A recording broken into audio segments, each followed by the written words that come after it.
Night has just released patch number 2 for Sons of the Forest, featuring a new cave system, boss battle, balance tweaks, bug fixes, and a load more stuff. The game has been out for 4 weeks now, and it has been an impressive 4 weeks, and the game can only go up from here. This update features an absolutely mammoth amount of fixes, alongside some new content, new areas, and a load of new stuff to go in with the story. It looks pretty damn good. If you are a fan of Sons of the Forest, subscribe to the channel and drop a like in the video. I greatly appreciate it. Let's jump in and see what we've got. So first things first, the team say, hey everyone, this patch adds a new cave to explore, new boss monsters to the ending, along with loads more lore and tons of fixes. There is a massive list of fixes, so if you do want to see every single fix for yourself, then look in the description down below and there'll be a link to the changelog there. But we are going to go over all of the new features, improvements, and all the other good stuff today. Please continue to post bug reports and feedback in the discussions area of the community hub. So if you don't know, that is on Steam. Once again, the link for that is in the description down below. So for the new features, we have got some pretty cool ones. They've added a new demon boss to the end of the Hell Caves. Now, I won't be showing that because that is endgame and it will be a bit of a spoiler, so I don't want to show that off for people that haven't already got to that stage yet. But the Hell Caves are they're pretty damn brutal as they are, so being able to have a new boss down there, pretty cool. Alongside that, they've added loads of dead cultists to the map, and some new cannibal areas as well. So there is now a cannibal hut, but it is double story, so the cannibals are, let's say, they're evolving. Pretty cool. They've also added the classic turtle shell rain collector, and a new enemy as well in the caves, which is the new Puffy variation. So this guy's a bit tougher than the original ones. Now, if you don't know, the Puffies are the grey enemies that you'll find inside the caves. There's also been some changes to bunkers as well, with the residential bunker having a new room being added, which is a surveillance room. There's also a new cave system. They've added admin panel for admin clients, additional story elements, and added an auto backup system so you can overwrite your saves. So for the new features, that is pretty good. Loads of new stuff already.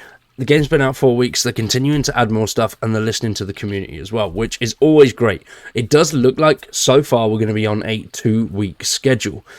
As you can see here in the main menu, it is 2 weeks away. So it looks like we're going to be going on a 2-week update schedule, which is pretty good. That's a nice amount of time for them to fix bugs, anything that's been reported. And also, they're obviously working on new content continuously. And I'm assuming they're going to be doing that all the way up until the early access phase finishes.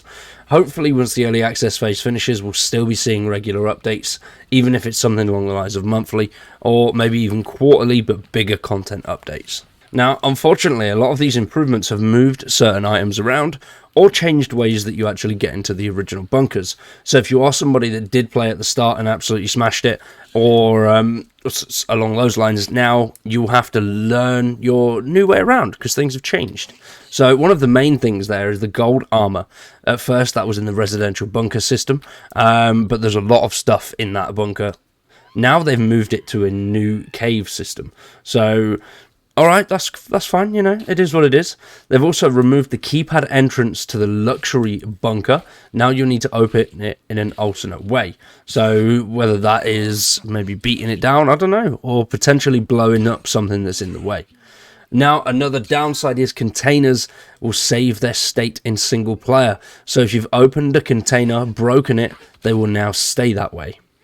They've also improved the fire torch brightness when viewed in first person.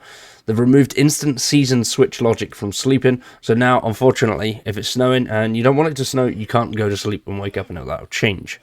They've also adjusted the min-max turbulence of wind to prevent extreme mesh distortion at the highest intensity. Firewood will now also crumble when fuel is used upon its fires, and now can be replaced with new firewood. Zip lines and furniture will no longer attach to doors or gates. They've repositioned the dead sluggy in the residential bunker, making it possible to now come back and forth from the inside, which is good. I'm happy that they've done that because it was a ball ache going all the way through the system, coming out the top, and then having to repeat the same old cutscene again and again. You can now use left-handed items whilst gliding, so stuff like the map and stuff like that, and a lighter. I mean, you're not really going to need a light up there, but no, well, it's good to have to know that you can use it. They've also changed the face on the maintenance keycard to not be a player character. The game will now save. Once you've saved it, instead of going back into the pause menu, now it will take you straight back into the game instead. They've also improved finish and Chinese text. They've improved the look of old paper pickups, added books to bookshelves in the luxury bunker, and removed the shotgun pickup from the luxury bunker.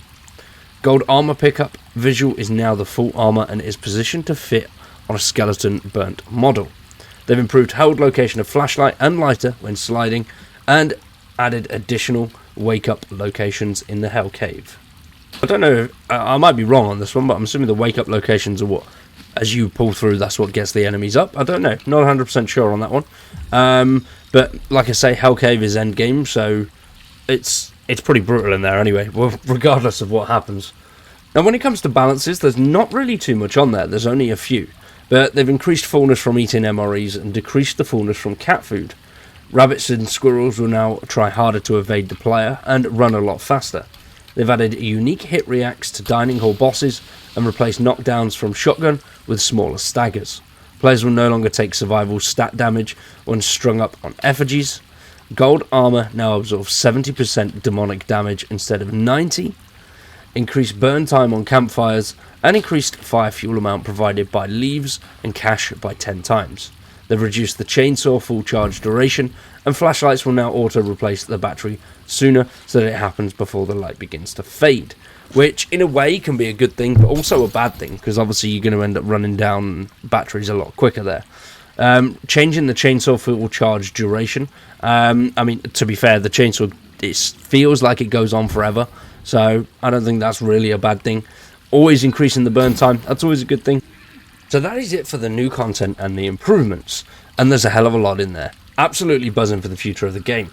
Now, there's loads and loads of fixes as well.